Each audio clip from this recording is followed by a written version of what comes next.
Pardon the interruption, but I'm Frank Isola. Hey, Tony, a fossilized skeleton of a dinosaur sold at an auction for $50 million. I'm Tony Kornheiser. Fossilized skeleton of a dinosaur?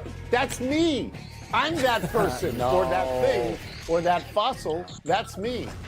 I'm a muppet. You're in your prime. I'm so old.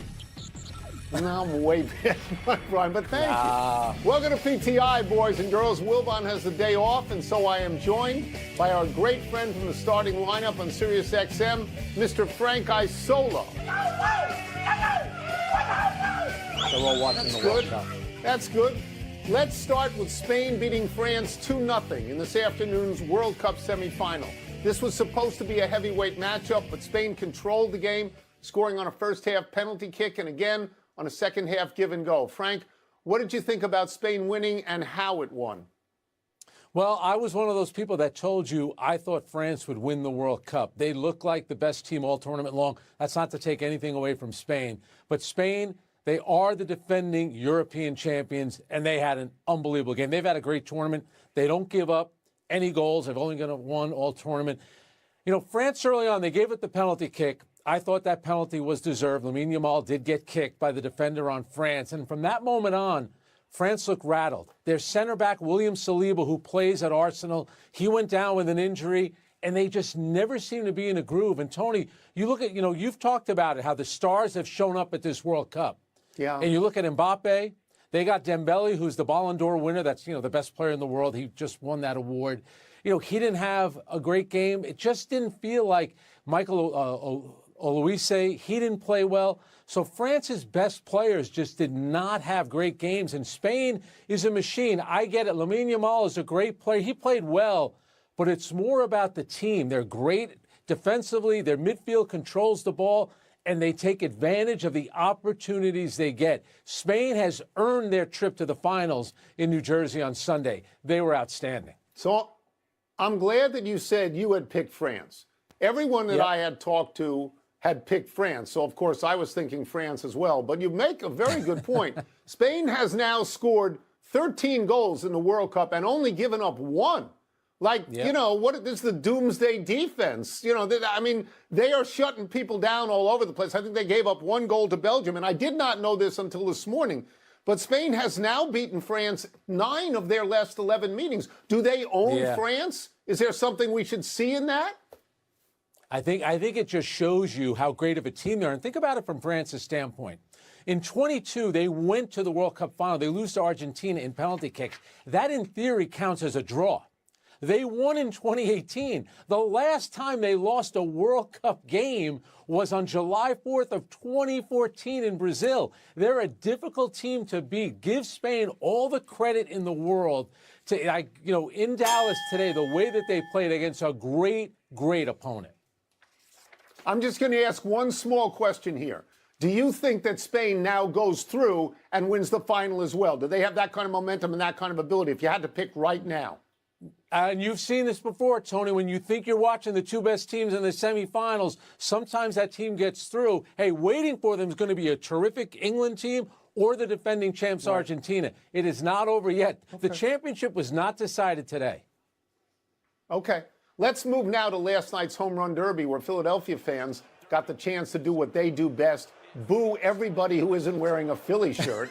In the end, they were stunned into silence when the Cardinals' Jordan Walker caught and passed Philadelphia's Kyle Schwarber by hitting 6 home runs in a row when he was down to his last out.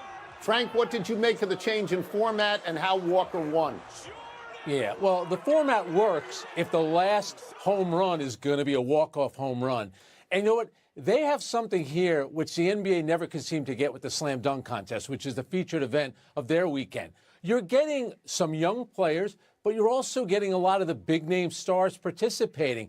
And, the first guy that came up was Wilson Contreras, and he was hitting bomb after bomb. And that stadium is perfect for a home run derby. The first time I ever went there, I went as a fan, and I saw Jose Reyes hit 3 home runs. The ball flies out of that ballpark. So I thought did it take a long time, Tony? Absolutely. But I thought it had a lot. I think the drama was good. The fact that you got the hometown guy in the final was good. And the crowd was terrific. They added something to the event. There's no question about it. I liked everything about it. I liked where it was. I liked how it was constructed. I liked how it ended. 20 swings is much better than a clock. Yep. A clock, the pressure is on the pitcher to deliver quality pitches. With 20 swings, the pressure is where it ought to be on the batter. You have 20 swings in the first round, I believe 15 swings in the successive rounds after that. I was really impressed with Schwarber. And I know you're going to say, well, he had the crowd behind him. Yes, but that adds a tremendous amount of pressure. You saw what it did to Bryce Harper. Bryce Harper did not make the second round. But what Jordan Walker did, that was extraordinary. He comes in here. He only has a total of 11 big league home runs in 2024 and 2025. So he's certainly not a favorite. And Schwarber goes out and posts a number. And Walker gets to the point where if he misses, if he hits anything not in a home run area, he's done. And he hits six in a row. Boom, boom, boom. And at the end, you know, there's silence from the Philadelphia fans. But I will bet you this. I will bet you that every big-time Philadelphia fan is saying, can we get this guy?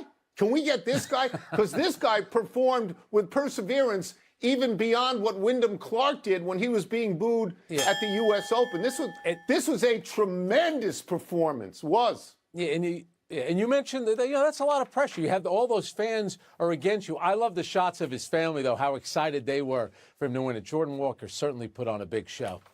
All right, let's move to the signs that it really was. Let's move to the signs that Aaron Donald could be coming back to the Rams. How about this? TMZ spotted Donald at a workout at the Rams facility last week, and Adam Schefter told Pat McAfee yesterday, quote, it's just a question of whether he wants to go through it and do it. My guess is in the end he will, just a guess. Tony, given all of this, let's play odd makers here. What are the chances of Aaron Donald returning to the Rams? Okay, so first of all, I have to mention that I watched the video of this thing, of the workout, alleged workout by Aaron Donald. It appeared to be shot from a rooftop 5 miles away. And maybe that was Aaron Donald, or maybe that was Luke Donald. I'm not sure. I am influenced by his coming back by this. Obviously, Myles Garrett is now on that team, which means a 35-year-old Aaron Donald is never going to be double-teamed because Myles Garrett's always going to be double-teamed unless they change the rules and say the offense can have 12 people out there. So, I mean, that makes it easier to persuade him to come back. And maybe I'm influenced, Frank, by Serena Williams. Serena Williams came back for Wimbledon. I think she's going to come back for the U.S. Open as well, and she's 44 years old. LeBron James, 41 years old. He's still playing. Novak Djokovic, 39. He's still playing. The star of the World Cup, Lionel Messi, 39 years old. So, you know, Donald looks like a kid next to them. So I think he may very well want to come back. Yes. Yeah, and we know this, too, with all these players. As they get up in age, they don't want to go through training camp. So if he can survive training camp and you think that the Rams would probably come to an agreement, you don't have to practice all the time, these silly preseason games you won't have to be a part of. Because, Tony, let's go back when he did play. I mean, when I think of the greatest defensive players in my mind, I think of, you know, Lawrence Taylor and certainly Ray Lewis, Ronnie Lott. This guy he's one of those players. He is a dominant player. I understand that he's been out of the sport for a couple of years. As long as he hasn't lost it mentally, I don't think physically he's lost it. He still can go out there and be dominant. I mean, I'm going to agree with everything you're saying, but I'm going to say this. There's a big difference between a workout in July and full pads in August and game action live in September. So even when if he says, I'm feeling good, I'm ready, I'm really thinking about it, I would say, as they say at the track, hold all pari-mutuel tickets until this race is official. because I'm not going to base anything on that video. Not on that video. Yeah. No, I'm not. Yeah. I'm not. So. Yeah. All right, let's move to more speculation about where LeBron James might land. There is reporting that his top two choices are the Warriors and the Cavaliers, with the Cavaliers currently assuming the favorite role. Frank, which team would give LeBron the best shot at a compelling final chapter? Well, Tony, there's no question about it. The most compelling opportunity would be in Cleveland because that's where he has a chance to win. If he goes to Golden State, it's a lot of old guys. Do I think he'll be playing a lot of golf with Steph Curry if he went there? Absolutely. But in terms of making a legitimate run at a championship, and everyone says he's not chasing rings, there's nothing wrong with that. If he went back to Cleveland and won, that's great. But here's another reason why I think Cleveland makes sense. By the way, I still think he's going to Golden State, but this is why Cleveland makes sense. If he goes to Miami, yes, they could win, but there's nothing there for him in the future. He's not going to become a part owner. That's not going to happen in Philly or in Denver or Golden State. I think he's always wanted that. He's not going to get it now in L.A. It sounds like the expansion team in Vegas he's not going to be a part of. By going back to Cleveland, you almost wonder if he could become the Magic Johnson of that organization, maybe part ownership, some type of role. Right. In terms of a storybook ending, the perfect storybook ending, it's him going back to Cleveland. So let me talk about this in terms of what is a compelling ending, because I think it does have to have rings. I mean, he's not going to the senior prom. He's trying to catch Michael Jordan. And Rich Paul can say all night long, he can say he's not chasing rings. But the truth of the matter is nobody says, oh, he'd look good in Portland or he'd look good in Sacramento. No, he is chasing rings, and there's nothing wrong with that. That's why he's still playing at 41. That's why he left the Lakers. He didn't leave L.A., right? He still lives in L.A. Now, you look at these teams, so let's not kid ourselves about chasing rings. You look at these teams, this group with the Warriors, they have won rings. This group with Cleveland has not yet won rings. I can see a great comfort level for LeBron playing with Steph Curry and for Steve Kerr, just like he did in the Olympics. And they hired Frank Vogel, who was the coach of the Lakers when LeBron won with the Lakers. But I agree with you about Cleveland in this sense. If you go back to Cleveland, you were born near there, you played there before, there's great familiarity. It seems like it is a perfect circle. It seems like there's a certain amount of poetry, but, and there's always a but, Frank, if he goes to the Warriors and he wins, he becomes the only person all time in the NBA to win in 4 different places.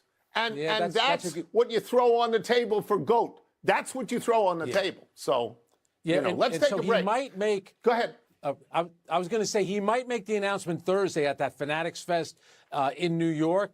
And that's something to keep in mind. It sounds like we're going to get an announcement sooner than later, thankfully. Okay, let's take a break, but still to come, several standouts are missing tonight's All-Star game. Does the Midsummer Classic need changes? We're going to ask Buster Olney. We'll also ask him which teams are most likely to snap up big stars at the trade deadline. I mean, if he's not chasing rings, why is he playing? Isn't that what great players are supposed to do? And there why would be is a Rich feeding Paul frenzy saying if the Knicks didn't win? Because that's what The All-Star game is tonight. We've got baseball questions for our great friend, ESPN senior baseball writer, PTI Farm Bureau Chief Buster Olney, baking in the sun. So let's do this quickly. Buster, I loved the home run derby last night. I even loved the crowd. I did, the way they booed and the way they were so into it. You were there. You know, what did you think about the home run derby? It was terrific. Jordan Walker was terrific, but I agree with you. The star of the Derby were the Phillies fans who demonstrated their competitiveness, their bitterness. I mean, right from the get-go, when Ben Rice, wearing a Yankees uniform, is booed, they set the tone for this event. And then after that, when Junior Caminero was introduced, they booed him because he was perceived to be the biggest threat to the Philly Sluggers. Then they booed Wilson Contreras. They booed Jordan Walker. And, Tony, I swear to you, at the moment that Jordan Walker hit that walk-off home run at the end, I looked down at the stands, and the Phillies fans were in the aisles. As Kyle Schwarber is congratulating Jordan Walker and being gracious, Philly fans are out of here. It's like they flipped the board game, and they were out of here. They were just not going to sit there and celebrate with him. Yeah, it was great last night. Let's hope that tonight we get something, because as you know, Buster, a lot of the big stars not participating in the game. What is the state of the game itself? Fragile, Frank. I think it's fragile because you're not getting buy-in from a lot of the great players. Look, Shohei Ohtani's not here. Aaron Judge is not here. Injury involved there. But it's clear a lot of teams are lining up the premier starters over the weekend so they don't have to pitch in the All-Star game. So we're not going to see Paul Skeens. We're not going to see Jacob Mizorowski, the pitcher that everybody right now wants to see.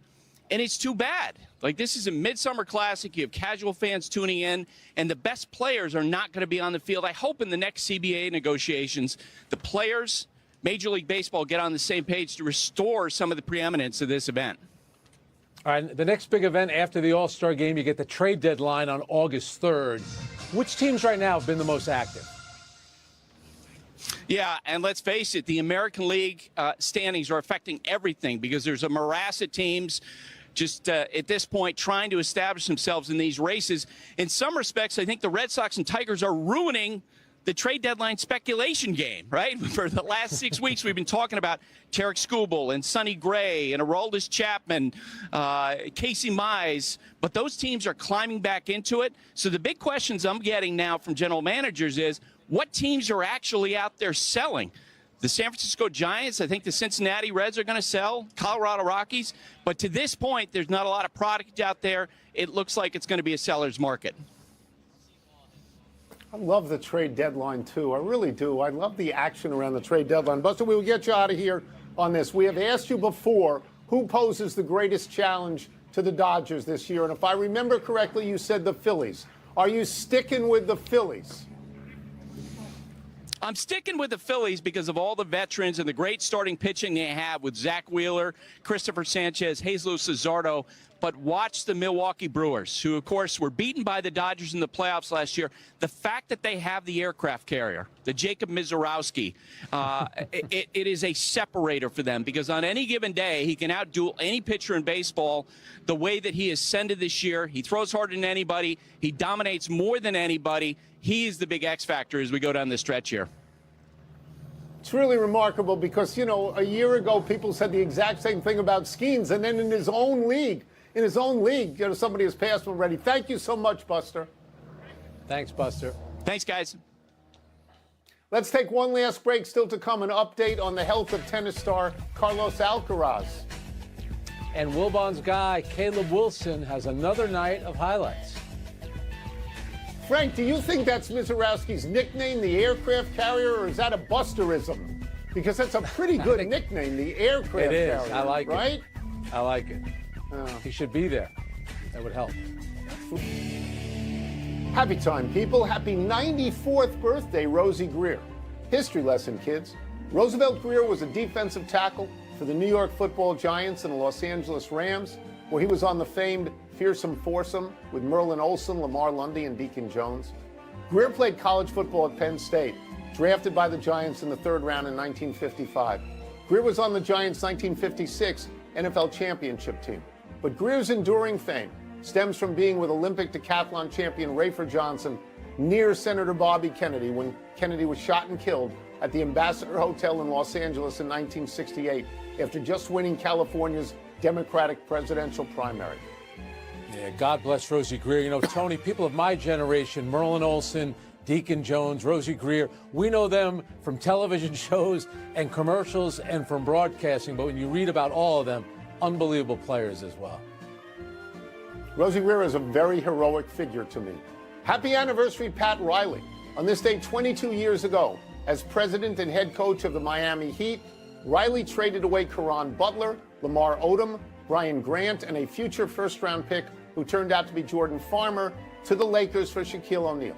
The Shaq move was successful, as was Riley's later courtship of LeBron James, as both resulted with NBA championships. Will the recent acquisition of Giannis Antetokounmpo produce another championship in Miami?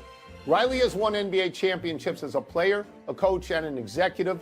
His basketball career rates just under his former teammate Jerry West, and Riley, of course, a better dresser. The best dresser ever, Pat Riley. Yeah, and Pat Riley's always big game hunting. The Heat haven't gotten out of the first round the last 3 years. In fact, this year they didn't even make the playoffs. But I think he hit a big one with Giannis Antetokounmpo. He has not lost his fastball. Happy trails to the Bulls in last night's Summer League game. Chicago lost to Utah, but Bulls rookie Caleb Wilson provided more highlights, including a fourth-quarter throwdown that got the attention of Darren Peterson, who was sitting out in street clothes. Wilson had 19 points this time out, down from 35 in his debut on Friday. But that hasn't diminished Wilbon's enthusiasm. He is calling and texting me constantly about this kid. I was having a hard enough time with Caleb Williams. A second Caleb in Chicago may break me. To all Chicago Calebs, I apologize in advance for my saltiness. Blame Wilbon. Yeah, I think Mike's going to be pretty happy because this kid looks like he's really good. And think about it, Tony. He was the fourth pick. The three guys that went above him are terrific players, but Chicago did not get a consolation prize. Caleb Wilson, it looks like he's the real deal, and that dunk was something else. No, it was. Yeah, I saw that this morning. It was really good. Really good. Let's go to the big finish if we can. La Verdad reports that Carlos Alcaraz's wrist is, quote, completely healed. Are you excited? Yes, because that means he could play in the U.S. Open. This is why you had to win the French and Wimbledon without him, because now he's coming back, and he will be a tough out. Erling Haaland's souvenir from America is the taxidermy